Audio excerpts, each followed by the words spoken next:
Hey and welcome, msKIRAspeaks. Before we get started, I ask that you watch the videos till the end, subscribe, and turn on your notifications because I am back. Still sick, still playing catch up, trying to get these videos out to you. So it's very important that you have your notifications on. It is super duper hard for me to do videos during the week when I work, which is why I've pushed it to the weekends and my days off. But since I'm so backlog and behind, I am here trying to get these out to you. I work today, I work tomorrow, but we're gonna get it done. What are we here for today, guys? An episode of Marriage Bootcamp Hip Hop Edition. Marriage Bootcamp Hip Hop Edition, Season 18, Episode 7, Disrespect.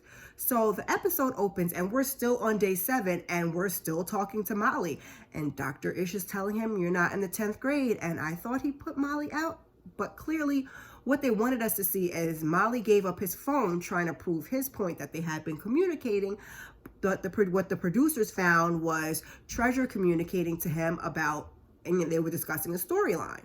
So the group is outside, they're discussing them being a fake couple. Amber says basically, he had to find the right one in Treasure, like somebody that would be willing to, come in and do the show and live for him, basically. And Nori says, being fake in the industry isn't cool. And Neri says that Treasure admitted to her at some point, I don't know when this was, that she didn't even want to be, she didn't even want to rap. So the group as a whole, they're bothered. They discuss the situation, and Moni in particular, but the group as a whole discusses Molly's insecurity and how he was worried about everybody's perception at all times. So, and you can see that in the conversation with Dr. Ish, because he's asking Dr. Ish how he felt about him, and Dr. Ish was like, you won't even want to hear all that. I didn't even write all that down. That's just what I remember off the top of my head. But Dr. Ish is trying to figure out if the sex between him and Treasure was consensual and trying to make sure that it didn't involve drugs. We never even got to the bottom of that, to be perfectly honest. And then we finally end with what we saw last week, which was they're an illegitimate couple. They don't meet the criteria for being in the house. He's got to go. They've been wasting time with him when they have real couples that need help. Treasure is gone, and he encourages him not to have any contact with her. And the show tells us on the screen after that 9 days after leaving the show, Molly Mall was sentenced to nearly 3 years in prison for his involvement in a prostitution ring between 2002 and 2014. That's crazy, and such a long time frame too. So I don't know what he thought the show was going to do for him, but karma's a bitch. So all couples to the boot camp room, and then they show us one final scene, which was the room was set up for sex day, and the producer came in and tells them that Treasure left last night, Molly left today. They were deceptive. They weren't a real couple. Now that we're all caught up with that nonsense, and what we didn't see with, the Treasure and Molly situations, it's all couples to the front driveway. It's still day 7, and now we're going to try to tackle respect. So Dr. Ish tells them how you regard your partner, and the language you use, especially how you speak in an argument, will determine the long-term success of your relationship. The exercise is called Disrespect, like the title of the episode. Each couple will confront one another and have a very familiar fight, just like you will at home, except they'll play the role of one another, and you will say to your partner the exact things that your partner says to you during an argument. As Tuff pointed out when they first got outside and that they didn't see any props, it's about to get real. Moni and Tuff are up first, and Dr. Ish wants the most hurtful arguments they have. Some of the most disrespectful things you've ever said to each other in an argument, and for Moni and Tuff, that would be why she withdrew from helping him with his rap career. So Tuff first, he starts out, he's being Moni. Do you even understand the reason why I stopped doing for you? It's too funny. Moni's like, I'm trying to get through this without laughing. Nah, I really don't. Real rap. It's like, you supposed to be my wingman. Like, I could have been on top already. And who's going to benefit from that? And it's like, it's all for the big picture. We could have all been living lavish by now if you wouldn't have pulled back. Real rap. Nori kind of smiled. And I mean, Moni had Tuff spot on. But it's also kind of sad that it feels like, the actual conversation feels like he's around for opportunity and not for a relationship. But, you know, wait, it gets better. He's quiet for a minute and then he's like, are you running around effing everything? I'm still supposed to do for you? I mean, no animation, no volume, no nada. Amber, her confessional was like, you know damn well she don't argue like that and you just sit there. A piece of the puzzle is missing. So Dr. Ish says, match her tone, tough. You know, I know she's busy in an argument. Show us. He says it is hard for him to reenact because he is trying, child, hold on.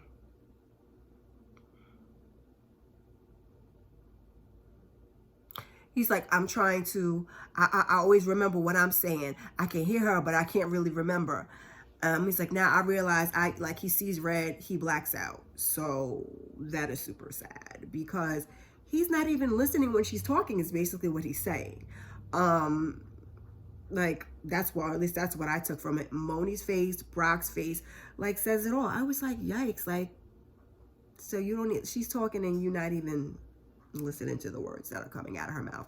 So Moni says in her confessional that it's very frustrating and to be in an argument with somebody that doesn't hear you. But finding out that tough blacks out makes the most ultimate sense because it's like, I cannot conceive that a person can actually hear a person's pain and not do anything about it. I mean, I guess if that's how you're going to rationalize it, she like it, I love it because girl, I don't know if I could accept that, but I'm not there, they are. So Dr. Ish asks what other disrespectful things that he said to her, and he says basically for him to even say that if she could have just let it go, they would, you know, they'd have been past it, you know, that alone is disrespectful. And Ish asks Moni, what are some of the things that you say to him?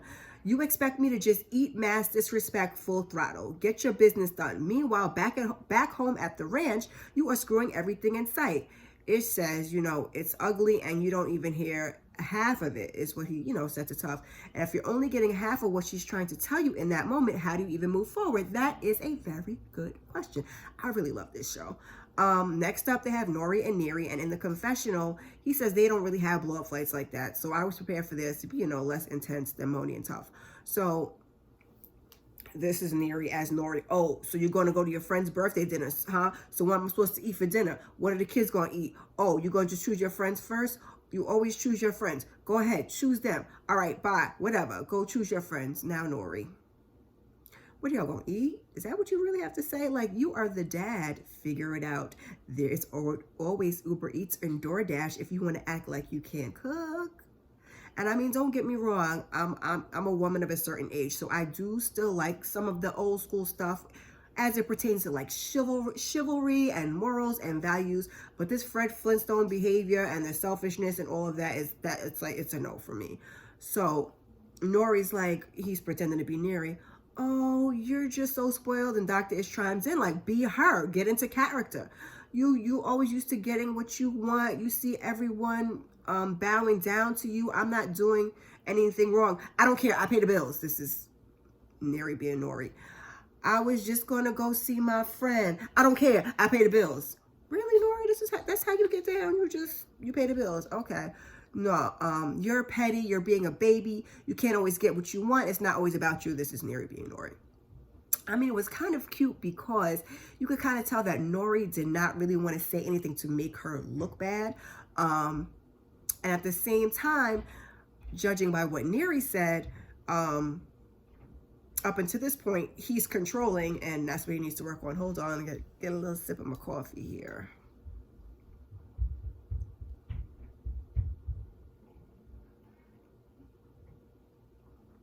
Dr. Ish asked them, what's the most disrespectful thing you say to her? Nori says when she's with her single friends, he's like, you want to hang out with that whole bitch? Nori, I know you're a rapper, but okay.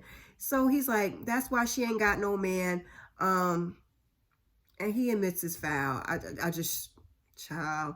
So Dr. Ish says, so she's guilty by association. And he asked Neri how she responds to that. So what, I can't hang out with her because of something that happened to her that has nothing to do with us? What do you think I'm going to do what she does? You don't trust me? And Dr. Ish, in not so many words, says, you know, trust and balance is what they need. if he has to be number one and the kids are up there, then where does that leave her? 3 or 4? Like, it's, but like I said, theirs is probably the most lightweight. Not that, because Neri's like, her problems are her problems and it's serious to her, and I definitely believe that. But there's the most lightest out of the 3. I would definitely take that over the other 2. Not that I want a controlling man. Amber and Brock are up last, and I knew it was about to be a doozy, and I was going to have to paraphrase what they say because I knew that it was going to get ugly. And even Moni and Tough in their confessional say they don't know what to expect. Dr. Ish wants the ugliest, most brutal argument they have. So Amber's like, get your ass out of here. You a hoe anyway. And Brock, as Amber's like, what, bitch? You got me effed up. So, child, they just talking all over each other, calling each other all kinds of hoes. And Brock, being Amber, he's like, you still want to be gay? And then he pretends to be Amber, calling someone on the phone. Girl, you wouldn't believe it, talking about him being gay and a nasty MFer and calling him a queen. And child was so heated, I don't even know how many times I had to watch it to like even get anything out of it. Ain't none of them kids mine. Those kids ain't mine. This is Amber being Brock. Really, Brock? Really? He explained himself about that later, but I still feel a little type of ways about that. I wish he just die and get out of my life. This is Brock being Amber. And Amber as Brock says, I wish you die. Call those kids daddy, bitch. Moni's crying, and in her confessional, she says, they say some things to each other that if Tuss said to her, she doesn't know if they'd be able to come back from it. Dr. Ish says that's a lot, because he was like, whoa, whoa, whoa. Like, everybody was like, damn. They're both hurt by different hurtful things. The F slur is dropped out there, and Amber says she's hurt by the kids ain't his comment. Ish asks Amber, what do you think is the worst thing you say to him? And Amber says, I wish you died. That's crazy. It's a lot of it's a lot is what I said, and Nori says as much in the confessional. Dr. Ish asks excuse me, Brock the same question. Your kids ain't mine is the thing that he says. And he says, I hope you die. And Moni, like I said, Moni was crying. He asked her what's wrong. He's like, the kids part, because Moni don't play about them kids. She says in her confessional that she has older daughters from her first marriage, and she doesn't think children should be brought up in an argument. They shouldn't. Like, why would you do that? Amber is also crying, and it also makes her sad. And he says he feels like she had the kids out of revenge. That's his explanation. So Dr. Ish tells them to head back inside. He wants them to find somebody other than their partner and talk about what they just saw up there and what they felt about it. So Moni and Amber are going to talk, Neri and Brock, and Nori and Tough. Brock says, he says the kids think they're in an argument because after he revealed who he was and, him being bisexual, she linked up with somebody and had a kid. He was supposed to be the next person she had a kid with. Neri asked him, you want to have kids? Absolutely, he says. But basically, that's like the worst thing that he can say to her. So Amber's outside and she's talking to Moni and she's like, listen, my kids are a package deal. Moni's like, that part of the argument felt like someone ripped her heart out of her chest. The abusive guy she was with pretended to give an F about her kids in order to get her. I'm not even going to say what they call that. In hindsight, he just completely didn't give an F about her. Now pause. So Moni was married, had kids, divorced, then in an abusive relationship, and then with Tough. How old was she when she got married? I mean, Moni's not that old. It's none of my business. We shouldn't ask a woman's age. I mean, she's been through a lot, and some of it I can relate. Amber says he uses the kids as a dagger, and the kids come before him. That's how that goes, especially. I'm stop there. That makes her want to be done with the whole situation. Nori talks to Tough about, being the roughest drill. Hearing Moni repeat the stuff was a lot, and Nori says he wanted another baby, and he got a dog. But also, I think Tough said he is actually a lot worse in the argument, and he was going light on her. But and I was thinking when Nori said something about being a dog, be grateful you got that, because Nori says you don't help with the kids or the household, and He says sometimes he's mad at her about that. So Neri says Nori could have gone in more because she does not stay that calm when he upsets her. Brock says, it felt like, wait, didn't I say that earlier? Not in those exact words. She feels like he doesn't trust her when she wants to hang out with her friends, and she talks about him being jealous of the dog, which he just said. They all gather outside, and Moni gives Brock a hug. And he says he didn't want to go there with the challenge, and Moni says Tough didn't want to go there either, and they thought they had gone through all the hard stuff. All boot campers to the back patio, so there's chairs and popcorns and a movie screen. But nothing in boot camp is easy. Everyone is fooled thinking they're having some type of movie night, except Nori, because he is our resident expert on the show. Dr. Ish says when they played when they role played as their partner, he took notes on everything they said during their arguments and used their words to create a transcript of a typical fight. Now it's time for the main feature. They're going to have to repeat it all over again, but this time it's a little different. Moni is up first, and in her confessional, she says she's worried. I'm worried. Moni's daughter, Charlena, is on the screen, and before they even got started, I was in my feelings because I'm like, we got the daughter involved, and now she's got to stand here and repeat these things to her child. So now, like I said, Moni has to repeat verbatim what she said earlier to her daughter. When she finishes, her daughter says, that was kind of harsh. Dr. Ish asks her if she's ever spoken to her that way. And her daughter says, she can get a little rough. Dr. Ish asks her how that makes her feel. And Charlena says, honestly, it does hurt. What would that mean to you if you heard those words from her like that? And she said that she doesn't put me in the same regard as I put her. And this makes Moni feel bad. And then Moni got a little defensive. Our perfect little Moni got defensive. She says, I handle her with silk gloves. It's just like, that's not what she says. Like, that's not what she's telling us. So she says, Dr. Ish says she's telling us that you're rough sometimes. And Moni says, only when I am really trying to get a detrimental point across that can be a learning moment for her. And Dr. Ish asks, does that help get the point across? And Charlena's like, no, there's a better way.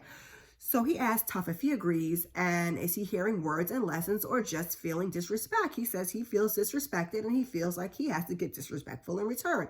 So Dr. Ish tells Moni the way she thinks she's giving a lesson is really not teaching them anything. They have more conversation, about the things she and her sibling have heard, because she asks as they have. I try to condense this in my note because this episode was a lot.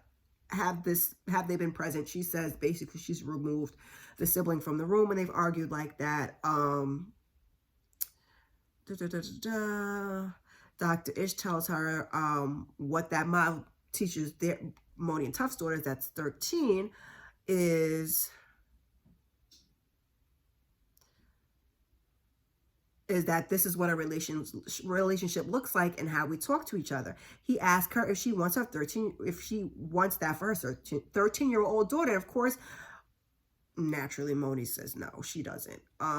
Hearing what her oldest daughter said in regard to how Tough talks to her, she said was saying a lot because it's no secret that her daughter doesn't care for him because of how he's treated her. Next up is Amber, and it's her little sister Kelly on the screen. And Amber does not want to repeat any of those words to her sister, who is currently battling breast cancer. She reads the transcript, and Dr. Ish asks if that bothers her. She says yes, it bothers her because she loves Miles.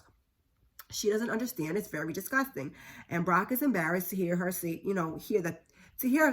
for her to hear that they say those things to each other in an argument. And after some conversation, because it's absolutely crazy. She was talking about how Brock was, there for her during her battle with breast cancer, and I guess going to her appointments. I don't know. He just has been like instrumental in the family. And then you got to stand there and tell your sister that's fighting breast cancer that you want to die because that's what you told Brock. So after some conversation, Amber gets emotional and she cries, and she's like, she doesn't want him to die. She doesn't want anyone to die. That they be getting to you is rough. So Nori's up next, and they have some guy I don't know, and then they show us Neri and her best friend Josie. Like, they show you the people first. Tough, and one of his closest friends, and Brock and his big sister Charmaine. So we see Neri go. Dr. Ish asks how it makes her feel when she says these words to her friend. Naturally, she feels bad. He says, but you have no problem saying these things to the person she loves. I'm cutting this short because it was like a whole long thing. So Nori's friend Sunny says, Um, oh, when Nori's reading the transcript to his friend Sonny, Sonny's like, what? So he says, Dr. Ish, I guess, asked him what he would do if he talked to him like that. He's like, we'd have to take it outside. So Nori admits that he was trying to piss her off because he was jealous. Neri says she needs Nori to consider her feelings. Tuff's friend Cedric, y'all. He says, as bros, we speak a certain way, and sometimes we speak a certain way sometimes, but they correct each other when they're wrong. Dr. Ish asked if he was speaking that way to Moni, would he correct him? And the gist of what he was saying is that he would tell them to speak when cooler heads prevail. But Moni got up and walked away. And Tuff tells us that Cedric was there or was around for the cheating, so none of his words hold any value to her. I mean, Moni just really got up, got some popcorn, not paying that man any attention. And I didn't put this part in the notes, but I'll say it now rather than say it. I mean, I may just repeat myself and say it later. The part that I cut off is initially what he said was basically like, I would tell him basically something like to cool down and take it in the other room. And that's when Moni got up. She didn't even hear what the end part of what he was saying, because it made it seem like he just didn't want her, go yell at her in the other room, don't yell at her in front of people. But that tail part of it, what he said is, go in the room, cool down, and then come back and speak when cooler heads prevail. But she never heard that part. So Dr. Ish asked if Tuff, if you talk to your friend like that, why you feel like it's okay, same thing. He admits that he shows more loyalty to his man Mac than his lady. And to that, I say, throw the whole dude away. Just throw him away. And I'm trying not to use the N-word. Dr. Ish says it seems backwards to him because when the friend is getting off the screen, he's like, all right, love you, man. And Dr. Ish is like, when's the last time you said that to Moni? Moni was like, so Brock seems so nervous to have to read this transcript to his big sis. So Dr. Ish asked her what it's like to hear those words come out of her brother's mouth. She says it's horrible. He wasn't raised like that. And Ish asked if he's treated his mom with respect, and she says always. And she's probably turning over in her grave right now. Their mom passed away 2 years ago, and Brock says, it's hard for him. So sis says Amber has been riding for him forever, and regardless of what she's done, he still needs to show her respect. She understands he's still grieving, but he has to love the ones that are still there right now. So now it's time for Judge Toller. She starts out by saying, isn't it a shame that we save our best behavior for the people who don't love us best? Child, darn near every week you can count on her to give us a gem. Yelling is like writing your point of view on the side of a missile. You may be right, but the truth gets destroyed in the explosion, and the message never gets where it's going. She says to Tuff and Moni, your daughter said that to you. You want to educate, not intimidate. You want to inform, not frustrate. So she's talking to Neri next, and she tells Nori he has power, but he makes her feel small. In 14 years, she hasn't gone anywhere. She hasn't done anything.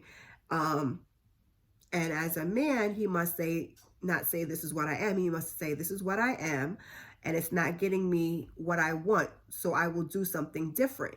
And he also in his confessional was talking about him having whole friends, so he shouldn't treat her that way. He has whole friends too, and that doesn't make him a hoe, so I hope he got it. Amber and Brock, she says they're throwing jabs or bombs, so she says back and forth when they need to step off of how they feel long enough to figure out what the facts are. Give the information a chance, be respectful to one another. Brock and Amber, toxic. They just need to not be together. If they can maintain a friendship, that would be great, but it's too much damage done. But Judge drops her invisible mic, and she says goodnight. Dr. Ish says, if at any point you felt hesitation during the conversation, any regret, any embarrassment, what does that tell you? And I can't remember what they said, but it was basically like, it's disrespectful and you shouldn't be saying it. So the couples go to the kitchen and they talk it out, and so the couples argue over some things. Like Moni felt like the friend was doing bro code because, like I said, she didn't listen to the tail end of the conversation. Then they're wandering around the house. Amber's got an attitude with Brock. Not even much worth repeating after an episode like that. Neri and Amber talk about the hesitation for them to have kids. Neri doesn't want to have any more kids, basically right now because he doesn't help, and she plans on opening a business. Amber is worried if she lets her guard down and has a baby, he's going to leave her for a man, and some more conversation. And Amber questions if she and Brock should even be together, and that's where the episode ends. So it's another powerful episode. I'll wrap it up because my phone is not trying to hear it. I said so much already because I had a whole lot of notes. The previews have me super curious to see what it is that happens between Neri and Nori. Let me know how you guys are feeling about this season so far down in the comments for me. This week is Thanksgiving, so we have the week off, but I hope you'll come back and join me for episode 8. We're almost at the finish line. If you've made it this far, put a mic emoji in the comments. While you're here, please check out some of my other videos. Thank you, thank you. And before you go, like, subscribe, and share. I appreciate you. Peace.